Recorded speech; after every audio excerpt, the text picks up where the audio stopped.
Liana Voss was 10 minutes late, her heels clicking too loudly on the marble floor of the towering glass building that screamed money and power. She clutched her purse tighter, muttering, "Temporary secretary gig, Liana. Just 3 weeks. Smile.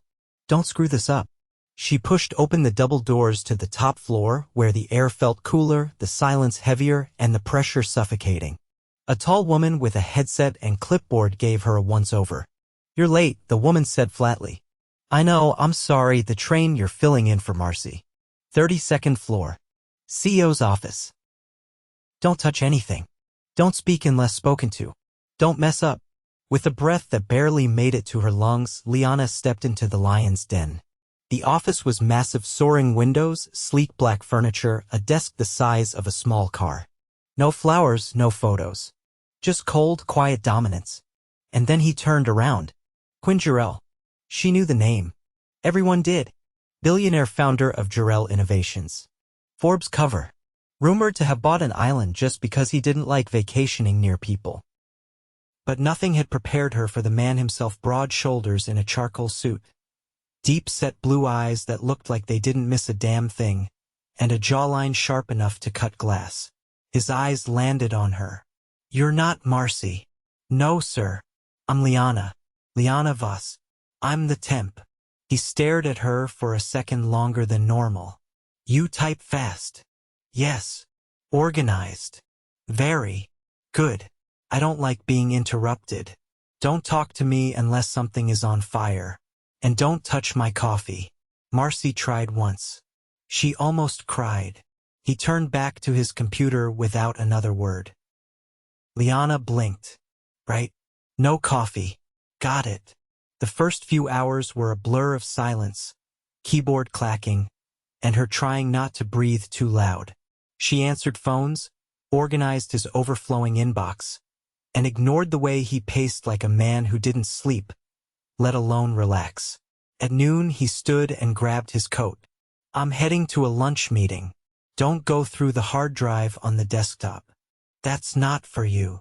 "I won't," she said, even though she wouldn't have dared anyway. When he was gone, she exhaled.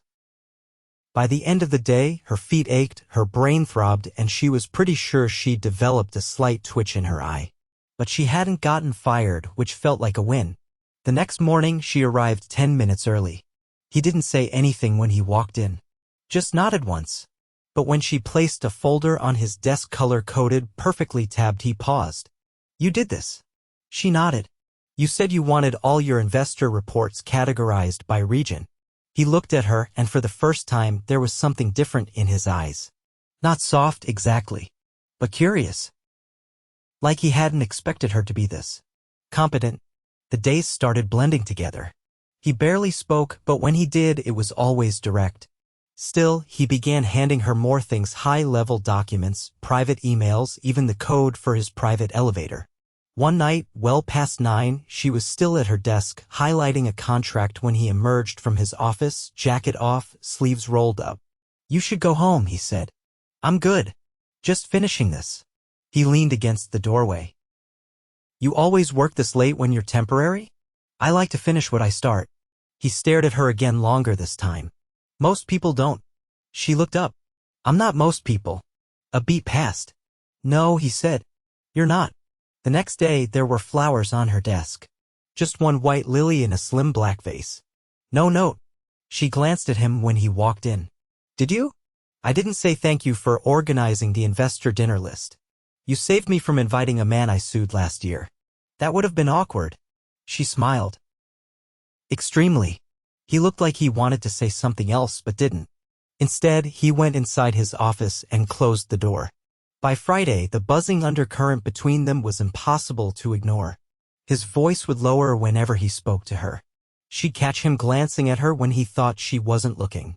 He started asking her opinion on things: where to hold a product launch, what color scheme felt less robotic. He was changing, and she could feel it. Late one evening, after everyone else had left, she walked into his office to drop off a final signed contract. "Do you ever sleep?" she asked. He looked up from his laptop. "Do you?" She laughed. "Touché." He stood slowly, walked over to the window. "I built this company from nothing. I was 23. Everyone said I was out of my mind. And now you're worth billions, she said, watching him. He turned to her. That's not what keeps me up at night. The room was quiet. I never let anyone close, Liana, he said suddenly, like he was confessing something he hadn't meant to say. People want things from me. Or they're afraid of me. Or they pretend not to be. Her voice was soft. I'm not afraid of you. No, he said. You're not. He stepped closer. She didn't move. He stopped just inches away. You're only supposed to be here for 3 weeks. I know. He reached up, brushed a lock of hair behind her ear. His touch was careful, like he wasn't sure if he was allowed. But she didn't pull away. I don't want you to leave, he said, voice low. Her breath caught. Then tell me to stay. They stood like that, caught in a moment neither had planned for. A billionaire and a temp secretary who was never supposed to matter. But she did. And he knew it. And so did she. Liana barely made it to the subway before her legs gave out. She sat stiffly on the plastic bench, her fingers still tingling from where Quinn had tucked her hair behind her ear. She kept replaying the moment in her head, his voice, his eyes, the way he'd closed the distance between them like he couldn't help it. She didn't sleep that night. Not really. Her body lay in bed, but her mind stayed in that office, standing inches from a man who made the air feel different. By Monday morning, she was convinced she'd imagined it. Whatever had passed between them had probably been nothing more than a flicker, one of those things people misread. She'd walk in, he'd be all business as usual, and they'd pretend nothing had happened. But when she stepped into the office, Quinn wasn't at his desk. Instead, his coat was draped over the back of his chair, and a small envelope sat on her keyboard. Handwritten. Her name on the front. Inside was a single, folded card. Dinner. Tonight. 7. I'll send a car. She stared at it for a long moment, half expecting someone to jump out and yell she'd been pranked. But there it was. His handwriting sharp, clean, decisive. Just like him. She tucked the card into her purse before anyone else walked by. At 6:45, a black town car pulled up to the curb in front of her building.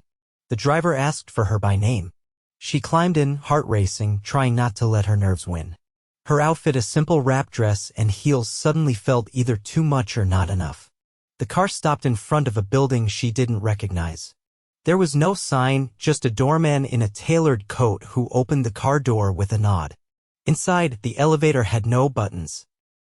The man swiped a keycard and pressed a hidden panel. Seconds later, the doors opened to a rooftop garden strung with golden lights, the city skyline glittering around them. Quinn stood near a table set for 2 beneath a canopy of blooming jasmine vines. No one else in sight. I wasn't sure you'd come, he said, adjusting the cuff of his charcoal shirt, no tie, collar open, sleeves rolled once. I wasn't sure I should, she admitted. He looked at her, eyes unreadable. But you did. I wanted to know why you asked. He motioned for her to sit. Because I don't invite people into my space unless I mean to. She took the seat across from him, the linen napkin crisp beneath her fingers, the silverware heavy and polished. I thought I was just the temp, she said. You were, he replied. Then you weren't. Dinner was a series of small, flawless courses: seared scallops, handmade pasta, a wine older than either of them dared guess. But it wasn't the food that made her stomach twist, it was the way he watched her. As if he was cataloging every reaction, every shift in her voice or glance. Why me? She asked finally. You could be with anyone. I don't want anyone, he said simply. She didn't know what to say to that. He leaned back in his chair, his gaze never leaving hers. You make decisions without waiting for permission. You don't flatter. You don't hesitate to tell me when something's inefficient. And you see things other people miss. I didn't think you noticed. I notice everything. Liana's fingers tightened around her water glass. So what does this mean? Are you trying to date me while I'm still your employee? If that makes you uncomfortable, I'll fix it. Her brows rose. You'd fire me? He shook his head. No. I'd offer you something better. She laughed once. You really don't see how intense that sounds? I'm not trying to sound a certain way. I'm telling you what I feel. The silence between them stretched thick, charged. "What would happen if this doesn't work?" she asked quietly. "What happens when you get bored?"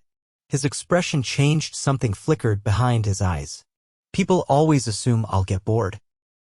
That I only chase what I can't have. And is that true? I haven't been interested in anyone in a very long time." "That doesn't answer the question." He leaned forward, resting his elbows on the table. "If I wanted temporary, I would have stayed behind my desk and let you finish your 3 weeks. She looked down, unsure what to do with the storm stirring inside her. When the night ended, he didn't try to kiss her, didn't touch her hand or make any promises. He walked her to the elevator, pressed the button, and waited. "Thank you for coming," he said. "I don't know what I'm doing," she admitted. "Good," he said softly. "Neither do I." The doors closed between them. The next morning, she arrived to find her desk had been moved. No longer outside his office, but down the hall next to a vacant room with a new nameplate, Executive Project Coordinator, Liana Voss. She blinked. Inside the room was a desk, a leather chair, and a stack of sealed files labeled confidential. A woman in a navy shift dress appeared beside her. "Mr. Jarell said you'd need a laptop and full access credentials. IT's coming in 10. "I didn't accept anything," Liana said, stunned. "He said you might say that. He also said to let you know the position is yours with or without the title. You've already been doing the work." The woman walked off. Liana turned in time to see Quinn step into his office, glance down the hall, and meet her eyes. He didn't say a word. He didn't need to. Liana didn't sit in her new office right away. She stood in the doorway, staring at the sleek desk and the view beyond the tinted windows. It felt like she'd stepped out of her life and into someone else's. 1 week ago, she was juggling temp gigs to afford her leaking studio. Now she was next to the most powerful man in the building, and nothing about this felt temporary anymore. A knock on the door jamb made her turn. Quinn leaned against the frame, a black folder tucked under one arm. "You didn't walk out. That's a good sign." "I haven't decided if I'm staying yet," she said, folding her arms. "You're standing in your office. That's proximity, not commitment." He walked in and set the folder on her desk. "Inside is the proposal I want you to oversee. It's a partnership with a French firm. They want access to our AI framework." She blinked. "You're handing me an international deal? You said you like to finish what you start," he said, stepping back. "Consider this your chance." Her heart pounded. "Why me?" "Because I trust you to tell me when something doesn't work. And I don't trust many people with that." She picked up the folder. "You're not exactly subtle when you want something. I've never had time to be." Before she could respond, he was already heading back to his office.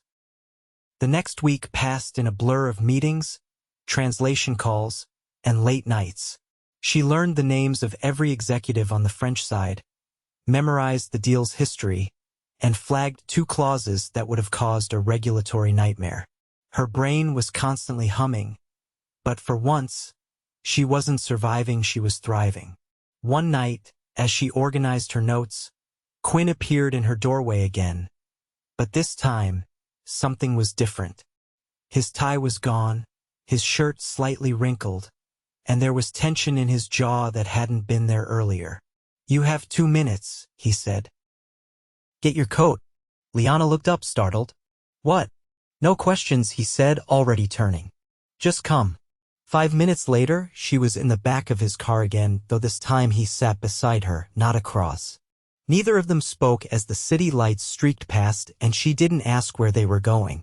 The car pulled into a quiet part of the city where the streets narrowed and old red brick buildings stood shoulder to shoulder.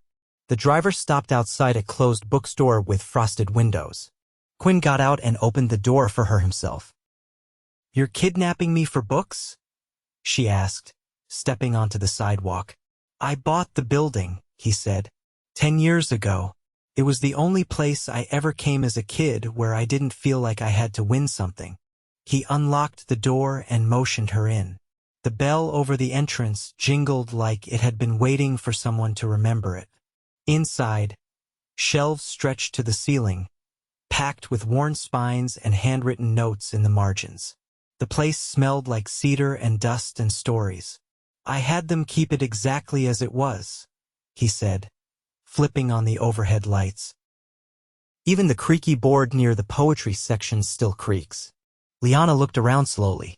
Why are you showing me this? Because I've never brought anyone here. And I wanted you to see the one place I never had to be. Quinn Jarell. She turned to him. Then who were you here? A kid who thought maybe words could be armor. She walked further in, her hand trailing over the spines. You don't talk about your past. There's not much worth talking about. I doubt that. He leaned against the edge of a heavy oak table. My father bounced before I was born. My mother worked doubles in a hospital laundry room and smoked herself sick. I learned to code on a computer I built from scraps and library books. That's the pretty version. She stopped in front of him. And the real version? I built something because no one ever gave me anything. Not love. Not money. Not time. I made myself impossible to need anyone. Until now. Her breath caught. He stepped closer, his voice low. I tried to keep this professional. I tried to wait. But you're in my head, Liana. Every hour. Every thought. I'm not someone you can just acquire, she said, even as her hands trembled. I don't want to own you, he said. I want to know you. She pressed her hand against his chest, feeling his heartbeat under her palm. What happens when you realize I'm not perfect? He closed the distance between them. Then I'll know you're real? She didn't flinch when his lips brushed hers, soft at first, as if he was still giving her a chance to back away. But she didn't. She leaned in, her fingers curling into his shirt, and the kiss deepened, intense and undeniable. When they finally pulled apart, her cheeks were flushed, her breath uneven. You just kissed your employee, she said, though her voice was teasing now. He smiled for the first time she'd ever seen. Not calculated. Not practiced. Just real. Then fire me, he said. She laughed once, then rested her forehead against his. You're an impossible man. And you're the only impossible thing I've ever wanted to fight for. Neither of them said anything for a long while after that. There was no need. They both knew something had changed, and there was no going back. Liana stood in front of the full-length mirror in her new apartment granted by the company as part of her promotion, though she suspected Quinn had arranged the penthouse-level upgrade himself. The delicate silver necklace resting on her collarbone had arrived in a velvet box that morning. No note, just the unmistakable understanding that he was drawing her further into his world, one gesture at a time. A knock at the door pulled her out of her thoughts. When she opened it, Quinn stood there in a tailored navy coat, his hair damp from the rain. You didn't bring an umbrella, she said, stepping aside. I didn't plan on walking. I just needed to think. She closed the door behind him. About what? He ran a hand through his hair. I got a call from Zurich this morning. Another acquisition offer. They want to buy us out and push me into a silent advisory seat. Her brow furrowed. You built the company from the ground up. They think I've gone soft. His jaw tightened. That I've been distracted. Her stomach clenched. Because of me? He looked at her then, eyes steady. Because I haven't been killing myself to prove I'm untouchable. Because I've been choosing to spend time with someone who makes me feel like a human being instead of a machine. She moved closer. You don't have to apologize for that. I'm not, he said. But I'm not going to lie to you either. Us. It changes things. She didn't look away. So what do we do about it? There's a gala this Friday. It's mostly investors, press, a few industry vultures pretending to be philanthropists. I'm expected to show face.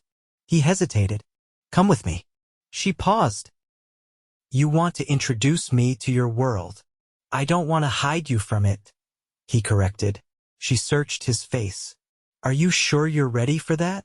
I'm not sure of anything anymore, he admitted. But I want you beside me when the room starts spinning. The gala was held in a historic hotel ballroom with crystal chandeliers and a ceiling hand painted with golden constellations.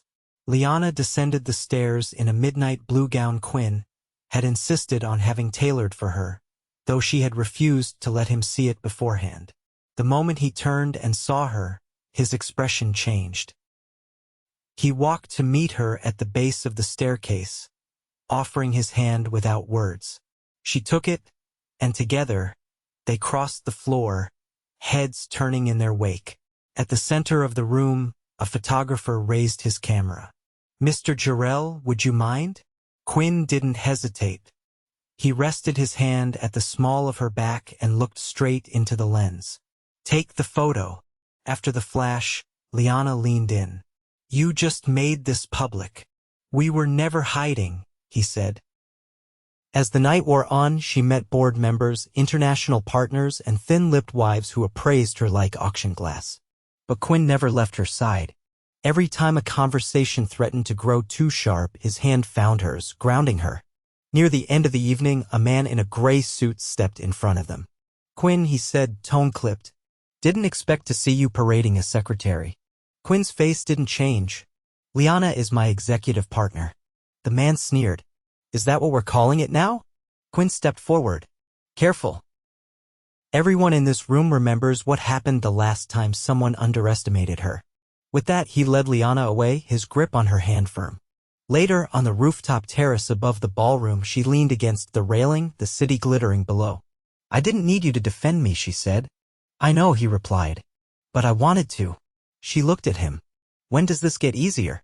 He stepped beside her. "Maybe it doesn't. Maybe we just get better at standing still while everything else moves." She turned to face him. "So where does that leave us?" "In this storm of press and expectations and boardroom power plays, I don't care if it leaves us in the eye of a hurricane," he said. "As long as you don't walk away." She reached up, brushing a raindrop from his cheek. "I wasn't planning to." He pulled a small velvet box from his coat pocket and opened it. Inside was a ring, simple, elegant, not flashy, but exact. Her breath hitched. "Quinn, I'm not asking for forever tonight," he said. "But I am asking for your next step. If you'll take it with me." She stared at the ring. "Is this because of Zurich?" "Because of the whispers. This is because I've never looked at someone and thought, that's the person who changed everything. Until you." Liana took the ring, her fingers trembling. Then she slid it onto her own hand. "I'm not afraid of the storm," she said. "I'm just waiting for someone to hold the umbrella."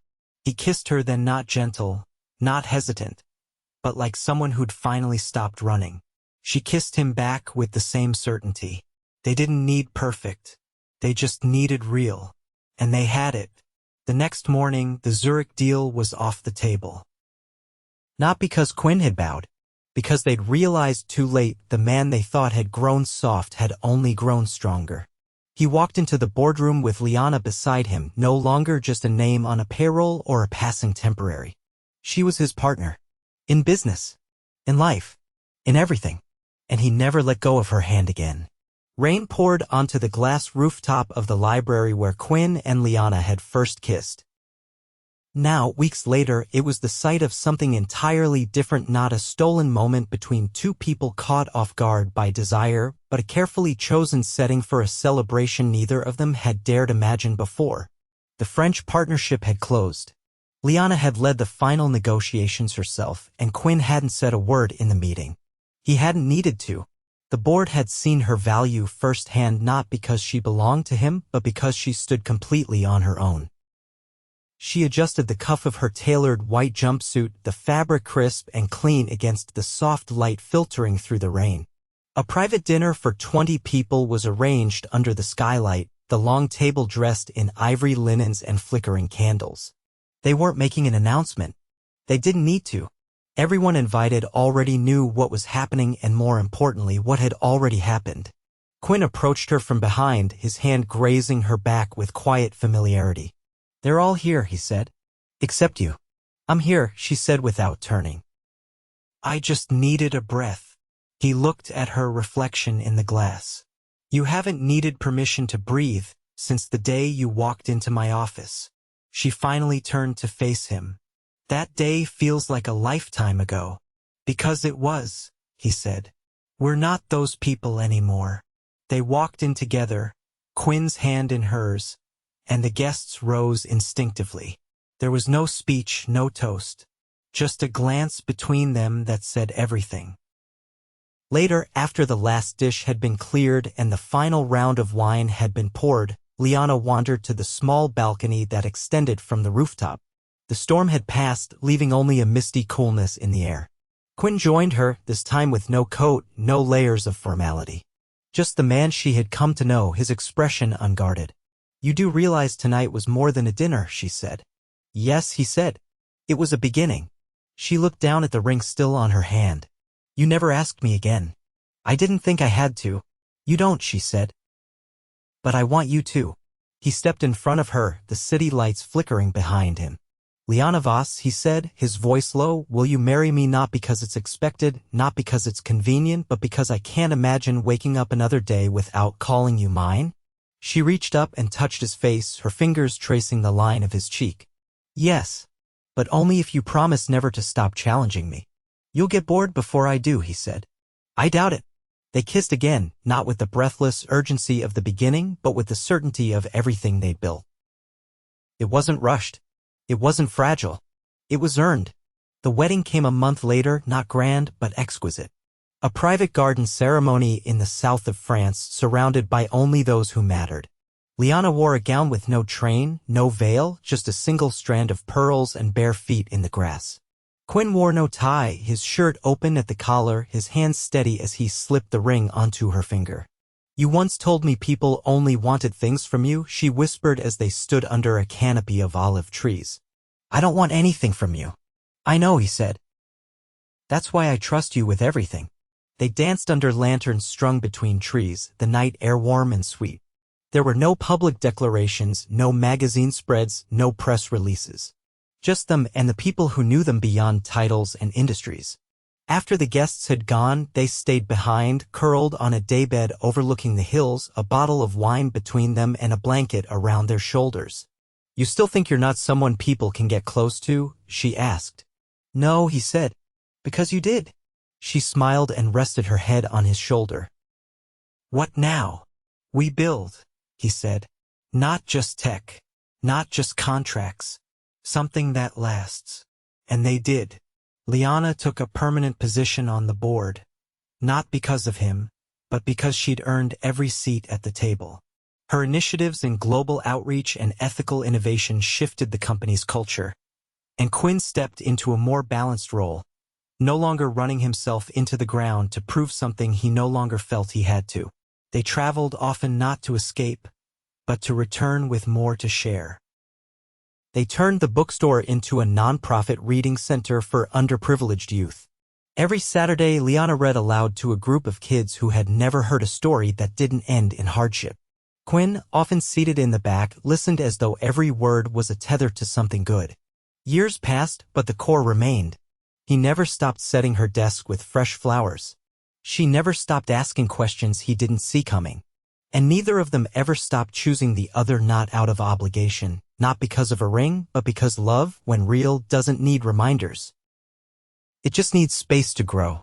One evening, in that same rooftop library, now converted into a private lounge, Quinn poured them each a glass of wine and handed her a worn book. She opened it. Inside was a folded page, a scribbled note in his handwriting. "For the woman who made the machine feel human." She tucked the note into her pocket. "Still think you're impossible?" "I'm worse," he said. "I'm yours." And he always was. Forever.